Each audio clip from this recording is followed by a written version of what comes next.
Uji duke sikur ka rënë pak niveli, është shqetësuar pak gjendja, por nuk është larguar plotësisht dhe kemi më shumë se 72 orë që ka përfunduar rreshtet e shiut dhe jemi të rrezikuar në qoftë se do të ketë përsëri shi.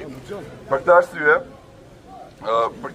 arsye kemi ardhur këtu për të kërkuar bashkisë që të marrë masa urgjente, që të mos ripërsëritet përsëri dhe gjithashtu i kërkojmë që me urgjencë shumë të madhe të bëjë një vlerësim të dëmeve, si për familjet, ashtu dhe për bizneset të cilat janë dëmtuar jashtëzakonisht shumë në këto ditë, domethënë nga përmbytjet.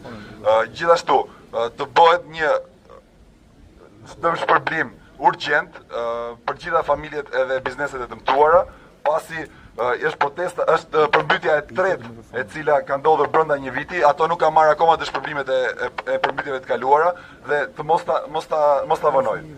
E gjithë dëshpërblimi do të bëhet me një këst. Gjithashtu, i kërkojmë bashkisë që të marrë masa urgjente të tjera për të rregulluar problemet që kanë ndodhur me hidrovorin dhe me kanalizimet. Këto nuk janë as problematika që po i ngrejon si person, as po i ngrejon qytetarët që nuk marrin vesh. Këto janë probleme që kanë ngritur inxhinierë dhe specialistë të fushës.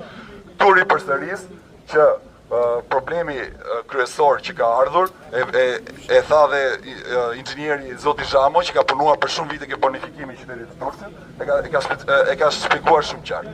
Për këtë arsye, ne jemi mbledhur këtu dhe do të vazhdojmë të mblidhemi derisa bashkia të dalë dhe të japi atë mendimin e saj dhe gjithashtu të na japi një zgjidhje sa më shpejt jetë e mundur.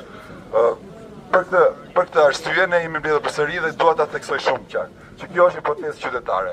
Nuk është një protestë që e kam thirrur unë apo një grup tjetër, e kanë thirrur një grup banorësh. Dhe për këtë arsye banorët që e kanë thirrur të protestë, i ftoj këtu që të vinë edhe të mbajnë fjalën edhe të jenë persona që të njohin edhe gjithë tjerë që mos ta personifikojnë me një person. Nuk bëhet ne,